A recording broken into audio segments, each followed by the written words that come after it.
లైలతుల్ ఖద్ర్ చివరి 10 రాత్రులలో మనం అన్వేషించాలి. మరి అమ్మ ఆయిషా రదియల్లాహు అన్హా వారు ఏమన్నారు? ఓ అల్లా యొక్క ప్రవక్త, ఆ లైలతుల్ ఖద్రును గనక నేను పొందితే అల్లాహ్ను ఏమను వేడుకోవాలి అని అడిగారు. ప్రవక్త ముహమ్మద్ సల్లల్లాహు అలైహి వసల్లం వారు దువా నేర్పించారు. అల్లాహుమ్మ ఇన్నక అఫువ్వున్ తుహిబ్బుల్ అఫ్వ ఫఅఫు అన్నీ. అల్లా, నీవు పాపాలను క్షమించేవాడువు, క్షమించడాన్ని ఇష్టపడతావు కనుక నా పాపాలను క్షమించు అని వేడుకోవాలి. లైలతుల్ ఖద్ర్ వస్తే ఏం చేయాలి? పాపాల కోసం క్షమాపణ వేడుకోవాలని ఈ దువాలో అర్థం ఉంది.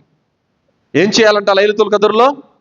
చాలా మంది సినిమాలు పెట్టుకొని అంటే మేలుకుంటే సరిపోద్ది అనుకుంటారు. మేలుకుంటే లైలతుల్ ఖద్ర్ ప్రాప్తం కాదు, మేలుకొని ఇబాదతులు గడపాలి. అందుకే మనోళ్ళు చాలా మంది మస్జిదులు బయట చూస్తూ ఉంటాం. ఆ తాకిరాత్రులలో రాత్రి మేలుకుంటారు, ఆ రోడ్ల మధ్యన డివైడర్ల మీద కూర్చొని సిగరెట్లు తాగుతూ, బీడీలు తాగుతూ, ఛాయ్ తాగుతూ ఉంటారు. ఆ దౌర్భాగ్యాలకు అలా అర్థమైంది, మేలుకుంటే సరిపోద్ది అనుకుంటున్నారు. మేలుకుంటే కాదు, ఇబాదత్తులో ఉండాలి. కాబట్టి సినిమాలు చూస్తానో, లేదా సీరియళ్ళు చూసుకుంటానో, లేదా ఖాళీ కబుర్లు చెప్పుకుంటానో, లేదా బయట ఏదో పిచ్చాపాటిగా టీలు ఛాయలు తాగుతూ అలా తిరిగితే కాదు, ఇబాదత్తులో ఉండాలి, పుణ్యాన్ని ఆశించాలి, పాపాలు తుడిపేసుకునే పనిలో ఉండాలి. జిక్ర్ చదవటమో, ఖురాన్ చదవటమో, దువాలు చేసుకోవడమో, తౌబా చేసుకోవడమో, నమాజ్ చేస్తూ ఉండడమో ఏదో ఒక ఇబాదత్తులో ఉండాలి. అప్పుడు లైలతుల్ ఖద్ర్ ప్రాప్తం అవుతుంది. కానీ ఎలాగోలా మేలుకుంటే చాలు అని అనుకుంటే కాదు.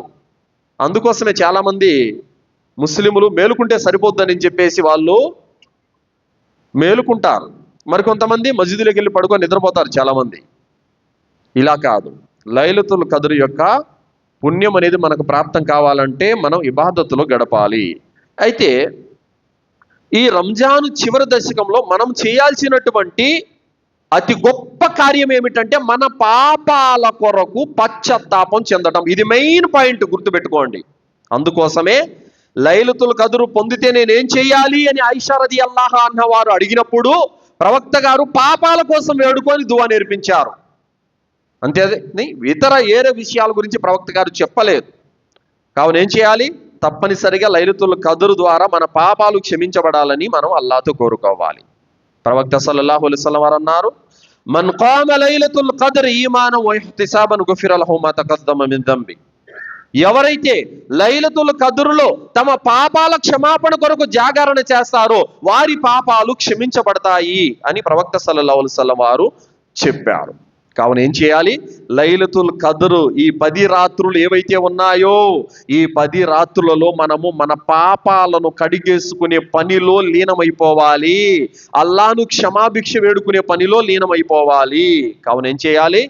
చక్కగా వుజూ చేసుకోండి, ఏకాంతంలో కూర్చోండి, నిష్కల్మషమైనటువంటి హృదయంతో, మనస్సుతో అల్లా నా మొరను, నా బాధను వింటున్నాడు అనేటటువంటి ఈమాన్ను హృదయంలో పెట్టుకొని 2 చేతులు పైకెత్తి అల్లాతో పశ్చాత్తాపం చెందండి.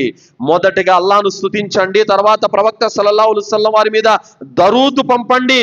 దాని తర్వాత మీ ద్వారా జరిగిపోయిన ఒక్కొక్క పాపాన్ని అల్లా ముందర పెట్టి గుర్తు చేసుకొని దుఃఖంతో కన్నీళ్లు కారుస్తూ అల్లాహ్ను వేడుకోండి.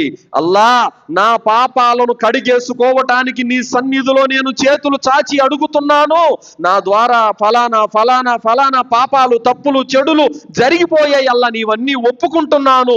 ఇక మీదట నేను వీటి జోలికి వెళ్ళను, వాటిని క్షమించు అల్లా అని చెప్పేసి మీరు కన్నీళ్లు కార్చి కడు దీనంగా అల్లాను వేడుకుంటే గనక అల్లా సుబ్హానహు తఆలా మీ తప్పులు, మీ పాపాలు అన్నింటిని కూడా తుడిచిపెట్టేస్తాడు. సోదరులారా, తనను తాను సంస్కరించుకోవాలి.